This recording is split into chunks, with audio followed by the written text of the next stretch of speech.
Assalamualaikum warahmatullahi wabarakatuh. Salam sehat selalu. Kali ini saya akan bercerita tentang hal yang paling berbahaya nomor 2. Kemarin yang nomor 1, sekarang yang paling berbahaya nomor 2.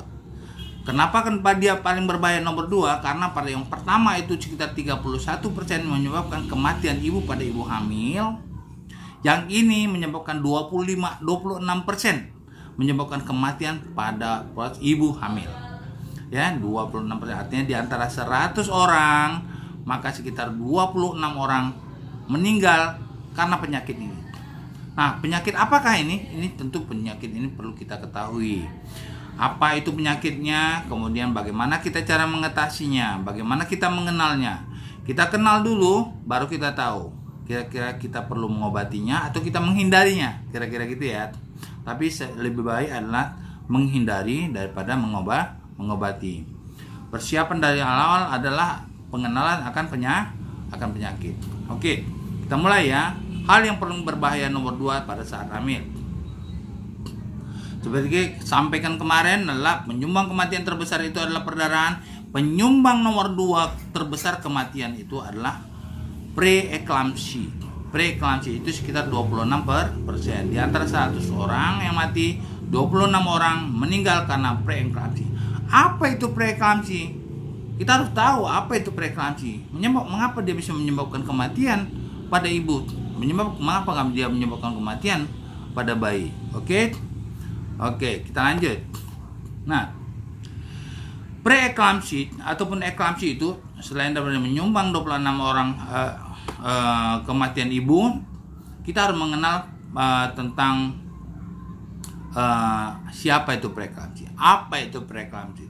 Nah, yang dikatakan preeklamsi itu adalah apabila dia muncul darah tingginya itu setelah kehamilan 20 minggu. Jadi kalau misalnya di bawah 20 minggu ada darah tinggi, bukan preeklamsi.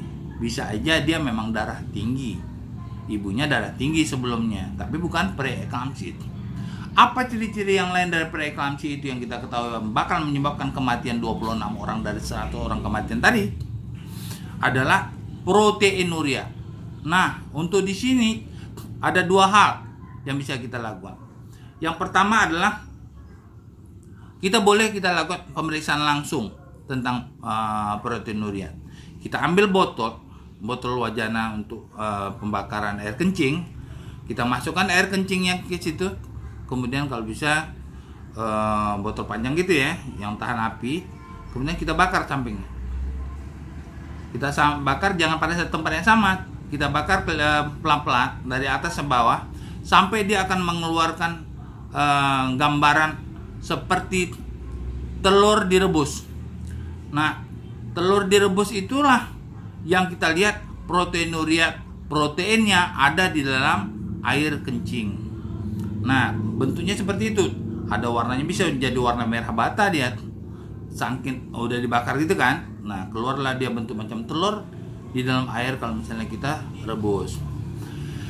Kemudian yang kedua adalah bisa dilakukan pemeriksaan di laboratorium. Kita periksakan, tolong periksa. Ada berapa positif? Positif 1 kah? Positif 2 kah? Positif 3 kah? Positif 4. Positif yang makin tinggi itu tentu makin berbahaya kehamilannya. Berarti penyakitnya itu sungguh sangat rusak karena udah mengganggu sistem renalnya, kira-kira gitu ya.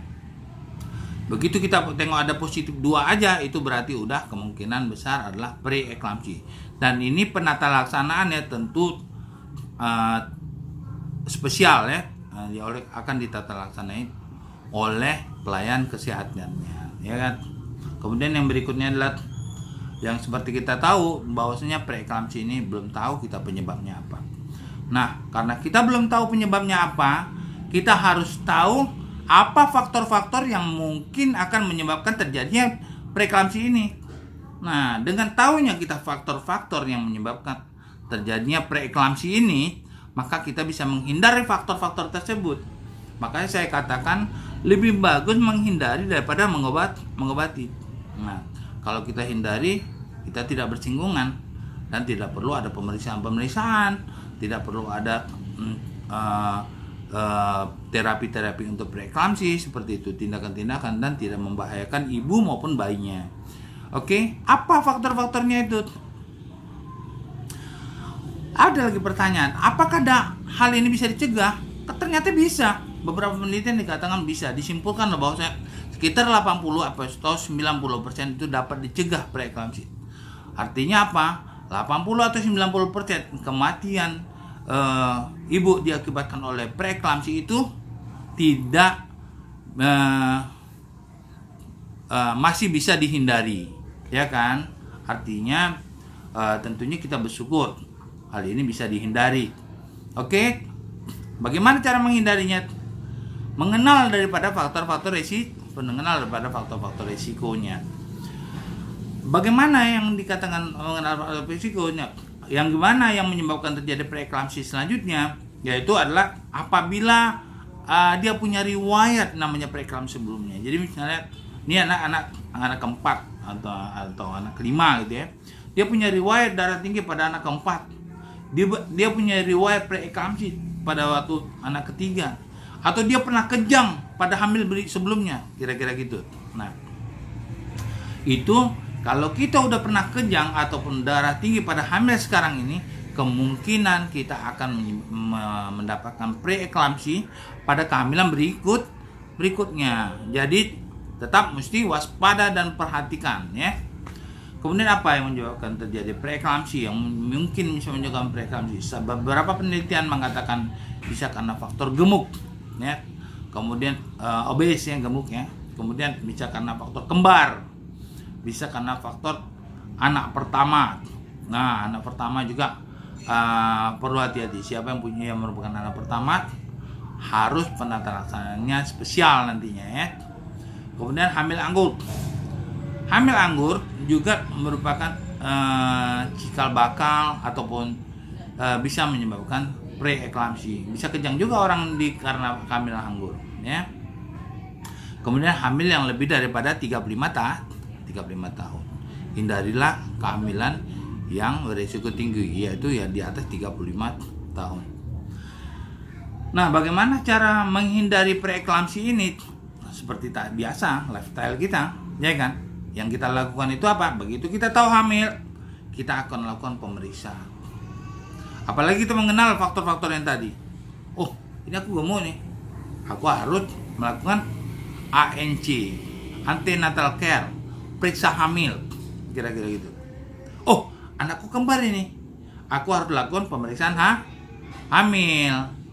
Kemudian, oh, aku kemarin kan punya riwayat darah tinggi pada kehamilannya. Nah, aku harus melakukan pemeriksaan ANC tadi gitu kepada dokter. Seperti biasa, bisa 4 kali, bisa 5 kali, bisa 6 kali selama kehamilannya berlangsung. Untuk mencegah terjadinya preeklamsi yang menyebabkan meningkatkan angka kematian ibu sebanyak 26%. Apalagi hindari rokok. Tentu ya, dengan merokok aliran darah mengecil, pembuluh darah mengecil, maka darah tidak sampai ke bayi.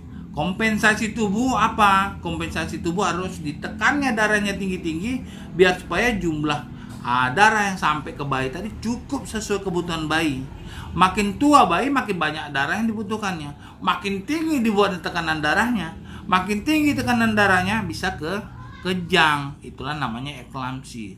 Nah, bagaimana ceritanya? Tentu lebih bagus kita hindari rokok. Hindari orang-orang yang merokok di sekitar kita. Kalau misalnya ayahnya merokok, mohon maaf, ayahnya harus merokok di luar. Sebelum jumpa kita, dia harus mandi dulu. Jangan begitu siap merokok di luar, dia peluk-peluk kita. Itu juga tidak bagus ya. Kemudian sebaiknya mandi dulu, bukan nggak boleh, mandi dulu. Kemudian alkohol dihindari tentu ya, kita harus nggak bagus alkohol. Kemudian apalagi makan yang seimbang ya. Kalau makanan kita bagus, kemudian kualitasnya makannya bagus, tentu ini bermanfaat pada ibu maupun pada bayi ya. Untuk menciptakan generasi penerus yang berkualitas, tentu kita harus mempersiapkan dengan sungguh-sungguh ya. Kemudian oke, Saya kira itu juga penting kita ketahui ya. Salam sehat selalu, moga hal ini berguna ya. Sampaikan kepada teman-teman kalau misalnya ini berguna. Semoga dengan yang saya tayangkan ini angka kematian ibu akan menurun dan sampai kepada titik nol ya. Kemudian jangan lupa subscribe. Salam sehat selalu.